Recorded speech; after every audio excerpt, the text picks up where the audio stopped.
Wow. What's up, YouTube? This Collect Pokemon here. Wait a second. I'm just appreciating this. This is beautiful. Do you guys want to take a look? Let me show you. This is just beautiful. This is a complete case of Shining Fates Elite Trainer Box. Just when I have nothing to do, I just kind of like to stare at the cardboard box, and it's just it reminds me of how amazing this set is, or the cards inside, just beautiful, really is. Actually, would you rather stare at this? I mean, Eevee's on front. It's a nice box. It shows me what's inside. It's just beautiful. Or would you rather look at these? PSA 10 graded Charizard VMAX? Actually, they are beautiful. Anyway, so these three cards are the actual ones that I pull on the channel, and I've graded it, and they're all PSA 10. Beautiful. So, which option would you guys do? Which option would you guys choose? Would you guys stare at these cards? Would you stare at the carton of brown cardboard box, or would you just stare at a sealed Elite Trainer box? Now, here is what I want to address in today's video. I want to address the concept of keeping products sealed versus, really ripping them open and stuff. There has been a lot of YouTube videos talking about how you can't really make your money back. And, while I think that deserves another video, whether you can actually make your money back, sometimes I really want to ask, what's the point of buying products anyway? What's some points of buying products? I mean, I do understand that some people want some money back, and this comes back to the all-time question, or the year-long, thousand-year-long question. Your identity in the hobby. And I think that there are many videos that have talked about this. I've talked about this multiple times, but hear me out. I'm just going to put a little bit of a different spin to this. Now, I would consider that there are four groups of people. There are the collectors, the investor, the sheep, and the Timmies. So in here, I know you guys are gonna say, oh, what about the players or whatever? Well, those can be the Timmies. All right, the collectors. What do collectors look for? Collectors look for certain cards. They don't look for certain case of a sealed box. I mean, not generally that I know of. Those so-called collectors that do look for these sealed cases of boxes are more of an investor than a collectors. Because who wants to collect a cardboard box? I can't speak today. Because I really don't. I mean, if I was a hardcore collector, which, well, I could say I am a collector, I have a bunch of graded cards that I would, look at on a regular basis. Almost on a weekly basis, I would open a drawer and just stare at some of my Pokemon cards because it looks really good. I actually have a wall stuck with the ungraded cards, so I can actually walk home every day and just look at it. So, that's what, collectors usually do. They target a specific group of cards, a specific set of cards, and they collect the card. That's pretty much that.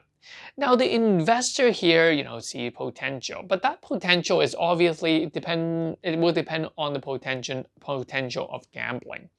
You need to understand the relationship between single cards and sealed products. So from the graph here, we can see that sealed products are often at a much higher price than single cards, with the exception of Shining Legends, which is a little bit weird, where actually the sealed product, Elite Trainer Box, is actually cheaper than the average price of the single cards. So if you guys are looking for investment, Shining Legend it is. So with that said, the downside to Shining Legend as a collectors, I would say, has to do with the quality of the print. And I think that that might explain the role of this. This might explain the anomalies that we see here, with that differences between a much higher single card price than the sealed box price. But generally speaking, for all other sets, we can see that sealed box price will always be higher than the average single card price. Now, so if you're an investor, definitely you would go into a sealed products. But why would you buy the sealed products? Because you would expect other people is going to buy it. So in the future, an investor will try to wait for other investors to see value in something, and then they will buy this up later on. So, those are fine. I mean, I'm not bothered by those, but I'm really bothered by the sheeps, or some people call them flippers. And this video could be a little bit of a little bit of me ranting. So, Shining Fates. The reason I picked Shining Fates as a good example to start the video off is because there are some individuals locally in Hong Kong who order Shining Fates from me. So they ordered it. I don't even know. I think it was like 1 month after the release. I told them that there was going to be a second wave, and then basically their order was to be fulfilled in the second wave. They paid a bit of a deposit, 1,000 Hong Kong dollar, nothing expensive like that. So I got my minion Coco to kind of send them a message to say, hey, the product has arrived a couple of months back, and it's ready for pickup. And they just simply ignored it. And so I told Coco to send them another message saying that, okay, so if you're not picking it up, I would assume that you're forfeiting your deposit. So they paid the rest of the money. And I think that back then I was selling for around $70 a late trade box, something along that line. And given that, back then the boxes were like over $100 and stuff on initial release. And when they were pre-ordering this, they know that those boxes were 100, 120, 130. But when it was about time to pick up, it dropped back down to that $80 range. So yeah, they paid in full, and then I never heard from them. The products are still with me. So I'm like, wait, are you guys coming to pick it up? No answer. This is frustrating because what am I going to do with these products? Usually I don't keep a lot of products in my office. I would move them to a warehouse. But my office is not a storage facility, all right? So it's really annoying to see these people not picking things up. And so, I kind of sat down and think, why are they not picking these things up? And it's simple. The answer is that currently you can't flip it. You can't flip these easily in the market. So, people are like, oh, you know what, we're just going to leave it here. Because, Hong Kong is a place that, that we don't have a lot of space. People live in small houses. And, simply they just don't want to take it home. And so they just left it here without saying a word. So it's been very frustrating, and I think that these flippers are really the bigger problems that we see in the Pokemon hobby right now. I think that in one of my streams, I did talk about the toxicity of the market, and I know that this is a very negative word, but it is true. I mean, it's just that the current balance between the collector, the investor, the little Timmies, and these flippers. I mean, the flippers have been around all the time. Has been very imbalanced. There has been a lot more flipper and a lot less collectors and a lot less products seemingly available. And I think that's definitely going to be an issue. And going forward, I think that a lot of stores will. A lot of products will definitely dip in price, because I do have a conspiracy theory as to the release of news regarding the 25th anniversary, as well as Evolving Skies. Why are these so-called leaks leaked in such ways? Why does the Pokemon company release these pre-orders to distribution, to the description of the products to distribution at a very different and varying time, or at the time that it is? So that's going to be the next video. So here's the thing. There's also this fourth group, which I call the Happy Timmies. The Happy Timmies just likes to open cards. They just like to enjoy opening the cards. And here's the thing. A lot of people only look at the monetary value of the Pokemon card, which is true. But you also need to understand the time frame in which you should look at it. So let's put it this way. When I was opening cases and cases of Burning Shadow, I felt happy. I knew that even if I pull a hyper rare Charizard, back then it was only worth $150 US. I will not make my monies back, because opening one full case maybe will get me one hyper rare Charizard, maybe none. But opening cards will just definitely make me lose money. But that's where the problem comes in, because that's where the misconception comes in. Look at how much Charizard is now, the hyper rare Charizard.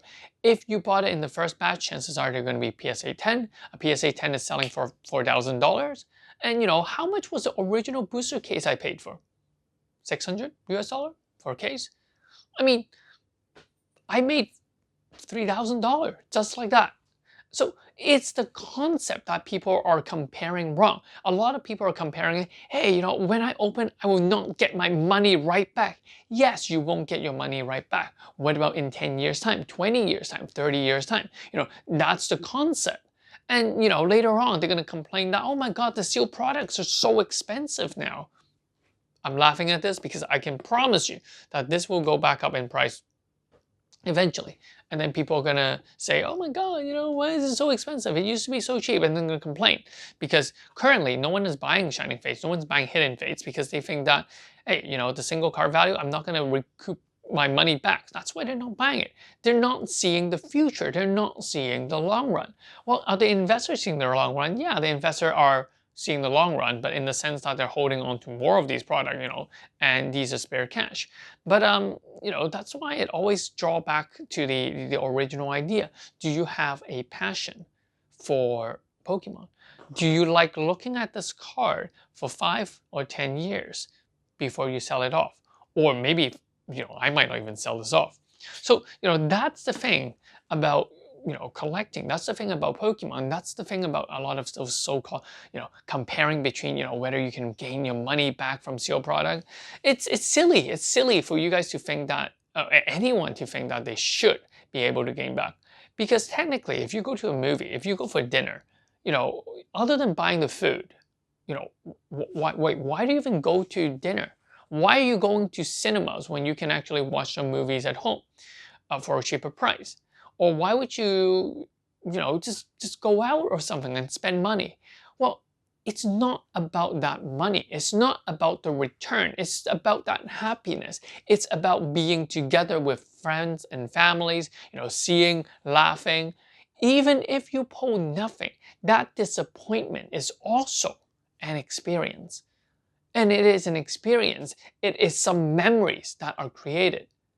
You know, if you just, you know, buy, flip product, what kind of memories do you really have? And I mean, if you're just keeping product sealed and shoving it in a, I don't know, in a cupboard or whatever, what kind of memories do you have? Maybe how hard it was to move things? I don't know. But, you know, that's not something that, we would do. And so, you know, don't always focus on the monetary value if you're really into the passion. I think a lot of Timmies, you know, they don't really focus on monetary value. They're happy. For example, some of my giveaway, you know, I have heard Lucas. Yeah, Lucas, you know, he didn't get very good pull. Actually, he didn't get much pull at all. But he was really happy, and I can tell from his message that he was actually really happy for even just winning. And you know, think of it this way. Yes, I'm giving away, you know, is money that big of an issue? I made that guy happy with, you know, relatively small amount of money. And it's in return, you know, I thank God for your support. So a lot of the time we should really focus on something beyond that direct, in that instant gratification kind of monetary value of Pokemon cards. But yeah, so this is mainly my thoughts on a lot of sealed products versus collecting single cards and whether you should open cards. And a lot of people ask me, should I keep things sealed? Should I keep things open? That's it. That's my answer. What identity do you see yourself as? Do you see yourself as a collector? Do you see yourself as an investor? Do you see yourself as a sheep? I don't think anyone would, right? Do you think you see yourself as a Timmy? So, you know, what makes you happy? Do the thing that makes you happy. And sometimes, you know, just forget about that money aspect, because the money may come along in the future. There are a lot of cards that I bought. I did not think about money. I'm gonna get some water. Give me a second. There are a lot of cards that I bought simply because I like collecting them. I never thought about money. And apparently it is worth a lot of money. So, you know, the mentality was, oh, it looks nice. It's at a reasonable price that I can afford. So I buy it. a lot of the Munch, Psyduck, Pikachu, or whatever, I was in Japan. I was choosing it. I thought it would look good. It was what, like $5 per card or something like that, 5-10 US dollar. Given my job, basically, these are like spare change. So I just bought, whatever. It just made me happy. So that's that. And the Mario Pikachu, a lot of them, oh my God, collect Pokemon, you have those. Yes, but I bought them at a very reasonable price that I think that I was happy just to hold on to it because it looks really nice. And I opened some on this channel years ago. So yeah, that's pretty much it. So this is a long rant video, but before we end this video, I want to introduce you guys to Patreon.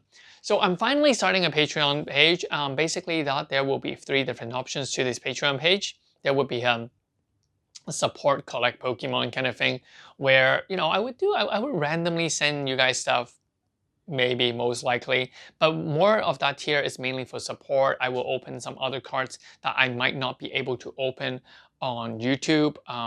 Yeah, those those Juicy Honey, those kind of cards. And also I would have more exclusive video, mainly doing about question and answer sessions. So to really address or to allow you guys to ask questions, and I can make a video to address those questions in a much more in-depth way. So yeah, I'm just trying this out. I have no idea if it works, but yeah, that's the lower tier. And I have 2 other tier options, which is the Japanese mystery box as well as the English mystery package. So in those 2 packages, I think those are both $15 tier, and those $15 tier will include a monthly mystery package that would definitely include booster packs, but maybe some single cards. So basically I would select some booster packs that is more of that kind of value, and I will ship it to you for free. That will be snail mail because I can only do this with the very cheapest shipping option, and to keep this tier level price down. And apparently there are many places actually finally opened up their slow air mail or snail mail a thing, so I can actually do that. So after you sign up, I would have to check whether your country offers that, and if your country does offer that, you're good to go. If your country doesn't offer that, I might have to refund you on that slot or on that support. So yeah, that's pretty much that. So the link is in the description below. You guys can check that out. And that's pretty much it. So next video, I've already finally found a topic. It's the conspiracy. It's to talk about the conspiracy as to why Pokemon decide to leak the description of different products at different time, and what is going to happen to Evolving Skies, what are going to happen to more modern sets, and what are happening to more card stores around the world. Oh, I'll catch you guys in the next one. Peace. This is Collect Pokemon. Bye-bye.